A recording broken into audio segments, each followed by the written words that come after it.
നമസ്കാരം. പ്രധാന വാർത്തകൾ.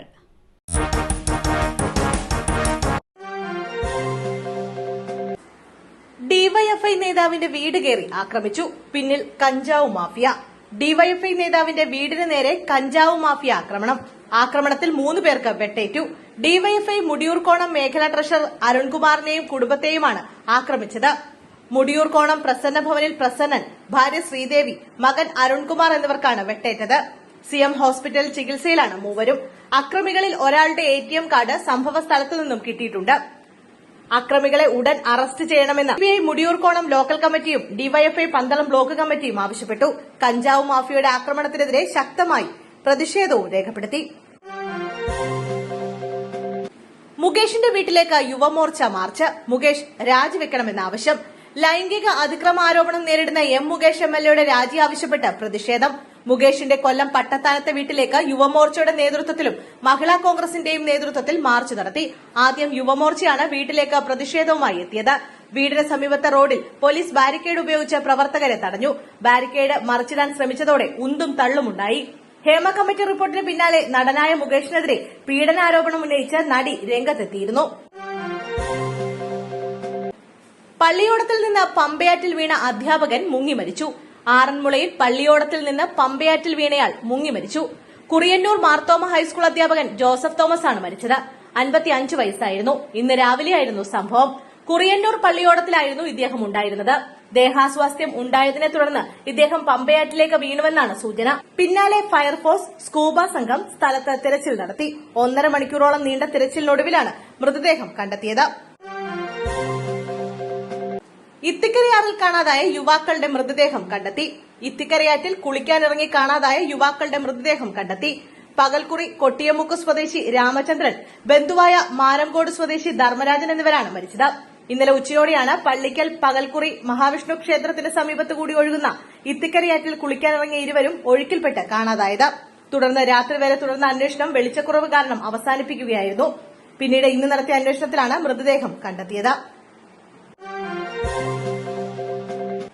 അമ്പലപ്പുഴയിൽ വെളിച്ചെണ്ണ നിർമ്മിക്കുന്ന സ്ഥാപനത്തിന് തീപിടിച്ചു. നീർക്കുന്നത്ത് വെളിച്ചെണ്ണ നിർമ്മിക്കുന്ന സ്ഥാപനത്തിന് തീപിടിച്ചു. ഏകദേശം 7 ലക്ഷം രൂപയുടെ നഷ്ടമുണ്ടായതായാണ് നിഗമനം. നീർക്കുന്നം ജംഗ്ഷന് സമീപം പ്രവർത്തിക്കുന്ന കേരാദിൻ എന്ന സ്ഥാപനത്തിലാണ് തിങ്കളാഴ്ച ഉച്ചയോടെ തീപിടുത്തമുണ്ടായത്. കൊപ്ര ഉണക്കുന്ന ഡ്രയറിന്റെ ഗ്യാസ് സിലിണ്ടറിന് ചോർച്ചയുണ്ടായതാണ് തീപിടിക്കാൻ കാരണം. ഈ സമയം കടയിലുണ്ടായിരുന്ന ഉടമ PK രാജീവും ജീവനക്കാരി സൂര്യയും പുറത്തേക്കിറങ്ങി രക്ഷപ്പെട്ടു. തുടർന്ന് നാട്ടുകാരുടെ നേതൃത്വത്തിൽ തീയണയ്ക്കാൻ ശ്രമം നടത്തിയെങ്കിലും അതിരൂക്ഷമായ പുക കാരണം ആർക്കും അടുത്തേക്ക് ചെല്ലാൻ കഴിഞ്ഞില്ല. പിന്നീട് ആലപ്പുഴ, തകരി എന്നിവിടങ്ങളിൽ നിന്നായി ഫയർഫോഴ്സ് എത്തി കടയുടെ ചില്ല് തകർത്താണ് രക്ഷാപ്രവർത്തനം നടത്തിയത്. ഫയർഫോഴ്സിന്റെ നേതൃത്വത്തിൽ അമ്പലപ്പുഴ പോലീസും നാട്ടുകാരും ചേർന്ന് 2 മണിക്കൂറോളം നടത്തിയ പരിശ്രമത്തിനൊടുവിലാണ് തീ പൂർണ്ണമായും അണയ്ക്കാൻ കഴിഞ്ഞത്. 1.25 ലക്ഷത്തോളം രൂപയുടെ കൊപ്ര, വെളിച്ചെണ്ണ, യന്ത്രസാമഗ്രികൾ എന്നിവയെല്ലാം കത്തിനശിച്ചു. ഏകദേശം 7 ലക്ഷം രൂപയുടെ നഷ്ടം കണക്കാക്കുന്നു. നേരത്തെ ഇവിടെ പ്രവർത്തിച്ചിരുന്ന ഈ സ്ഥാപനം മോടി പിടിപ്പിച്ചതിനു ശേഷം ഒരാഴ്ച മുമ്പാണ് വീണ്ടും പ്രവർത്തനം ആരംഭിച്ചത്. നടന്മാരെ പറഞ്ഞാൽ വീട്ടിൽ കയറി അടിക്കും. ഭാഗ്യലക്ഷ്മിക്ക് ഭീഷണി കോൾ. നടിയും ഡബ്ബിംഗ് ആർട്ടിസ്റ്റുമായ ഭാഗ്യലക്ഷ്മിക്ക് ഭീഷണി. WCCക്കൊപ്പം നിന്ന് നടന്മാർക്കെതിരെ പറഞ്ഞാൽ വീട്ടിൽ കയറി അടിക്കുമെന്നായിരുന്നു ഭീഷണി സന്ദേശം. തമിഴ്നാട്ടിലേക്കുള്ള യാത്രക്കിടെയായിരുന്നു അജ്ഞാത ഭീഷണി. സംഭവത്തിൽ പോലീസിൽ പരാതി നൽകുമെന്ന് ഭാഗ്യലക്ഷ്മി പറഞ്ഞു. തമാശയായിട്ടാണ് തോന്നുന്നത്. സൗമ്യതയോടെ വിളിച്ചിട്ട് ഭാഗ്യലക്ഷ്മിയാണെന്ന് സ്ഥിരീകരിച്ച ശേഷം ഭീഷണിപ്പെടുത്തുകയായിരുന്നു. കയർത്ത് സംസാരിച്ചപ്പോൾ കോൾ കട്ട് ചെയ്തു പോയി. ഭീഷണി സന്ദേശം വന്ന നമ്പർ ട്രൂ കോളർ സെർച്ച് ചെയ്ത് നോക്കിയപ്പോൾ കേരളത്തിലുള്ള ആളുടെ പേരല്ല എന്ന് തെളിഞ്ഞു. ഹൈടെക് സെല്ലിൽ പരാതി നൽകിയിട്ടുണ്ട്. അമ്മ ഓഫീസിന് മുന്നിൽ റീത്ത് വെച്ച് പ്രതിഷേധിച്ച് വിദ്യാർത്ഥികൾ. ജസ്റ്റിസ് ഹേമ കമ്മിറ്റി റിപ്പോർട്ട് പുറത്തുവിട്ടതിന് പിന്നാലെ താരങ്ങൾക്കെതിരെ ഉയരുന്ന ഗുരുതരാരോപണങ്ങളിൽ പ്രതിഷേധവുമായി എറണാകുളം ലോ കോളേജ് വിദ്യാർത്ഥികൾ. താരസംഘടനയായ അമ്മയുടെ ഓഫീസിന് മുന്നിൽ റീത്ത് വെച്ചായിരുന്നു പ്രതിഷേധം. ഹെൽമറ്റ് വെച്ചെത്തിയ 4 വിദ്യാർത്ഥികളാണ് ബൈക്കുകളിലെത്തി റീത്ത് വെച്ച് പ്രതിഷേധിച്ചത്. അച്ഛനില്ലാത്ത അമ്മയ്ക്ക് എന്നാണ് റീത്തിൽ എഴുതിയിരുന്നത്. ലോ കോളേജ് വിദ്യാർത്ഥികളുടെ യൂണിയന്റെ റീത്താണ് പ്രതിഷേധ സൂചകമായി അമ്മയുടെ ഓഫീസിന് മുന്നിൽ വെച്ചിരിക്കുന്നത്. നിലവിലെ പ്രശ്നങ്ങളിൽ അമ്മയുടെ ഓഫീസിന് തീ കത്തുമ്പോൾ പുറത്തേക്ക് ഇറങ്ങിയോടുന്ന അംഗങ്ങളുടെ കാർട്ടൂണും റീത്തിനൊപ്പം വെച്ചിട്ടുണ്ട്. ആരോപണങ്ങൾ ഉയരുന്നതിന് പിന്നാലെ കഴിഞ്ഞ 4 ദിവസമായി അമ്മയുടെ ഓഫീസ് അടഞ്ഞു കിടക്കുകയായിരുന്നു. ഇതിനിടെയാണ് വിദ്യാർത്ഥികൾ പ്രതിഷേധിച്ചത്. രഞ്ജിത്തിനെതിരെ പോലീസിൽ പരാതി നൽകി നടി.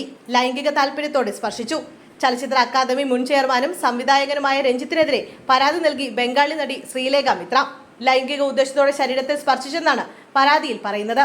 കൊച്ചി പോലീസ് കമ്മീഷണർക്കാണ് നടി പരാതി നൽകിയത്. പാലേരി മാണിക്യം സിനിമയുമായി ബന്ധപ്പെട്ട ചർച്ചയ്ക്കിടെ സംവിധായകൻ രഞ്ജിത്ത് തന്നോട് മോശമായി പെരുമാറിയെന്നായിരുന്നു നടിയുടെ ആരോപണം.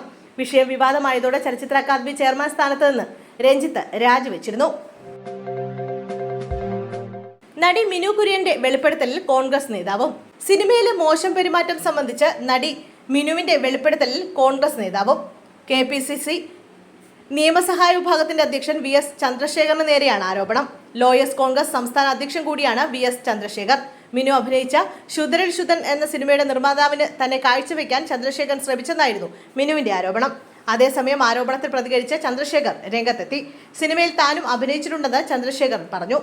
മറിച്ച് ഒരു തരത്തിലുള്ള ബന്ധവും മിനുവുമായി ഉണ്ടായിരുന്നില്ല. താൻ ശാരീരികമായി ഉപദ്രവിച്ചത് മിനു ആരോപിച്ചിട്ടുമില്ല.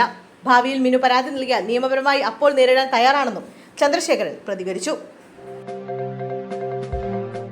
പ്രധാനമന്ത്രി നരേന്ദ്രമോദി അനാച്ഛാദനം ചെയ്ത കൂറ്റൻ പ്രതിമ തകർന്നു വീണു. പ്രധാനമന്ത്രി നരേന്ദ്രമോദി അടുത്തിടെ അനാച്ഛാദനം ചെയ്ത കൂറ്റൻ പ്രതിമ തകർന്നു വീണു. മഹാരാഷ്ട്രയിലെ സിന്ധുദുർഗ് കോട്ടയിൽ സ്ഥാപിച്ച 35 അടി ഉയരമുള്ള മറാത്ത രാജാവ് ഛത്രപതി ശിവജിയുടെ പ്രതിമയാണ് തകർന്നത്. ശരീരഭാഗം മൊത്തം തകർന്നറിഞ്ഞ പ്രതിമയുടെ കാൽപാദത്തിന്റെ ഭാഗം മാത്രമാണ് പീഠത്തിൽ ബാക്കിയായത്. ഇക്കഴിഞ്ഞ ഡിസംബർ 4-ന് നാവികസേനാ ദിനത്തോടനുബന്ധിച്ചാണ് പ്രധാനമന്ത്രി നരേന്ദ്രമോദി ഉദ്ഘാടനം നിർവഹിച്ചത്. ഇന്ന് ഉച്ചയ്ക്ക് 1 മണിയോടെയാണ് പ്രതിമ തകർന്നത്. മേഖലയിൽ കഴിഞ്ഞ ദിവസങ്ങളിൽ കനത്ത മഴയും കാറ്റും ഉണ്ടായിരുന്നു. ഇതാണോ പ്രതിമ തകരാൻ കാരണമെന്ന് പരിശോധിക്കും. അതേസമയം ശിവജിയെ ആരാധനയോടെ കാണുന്ന വിശ്വാസികൾക്കിടയിൽ സംഭവം കടുത്ത പ്രതിഷേധത്തിന് ഇടവരുത്തിയിട്ടുണ്ട്.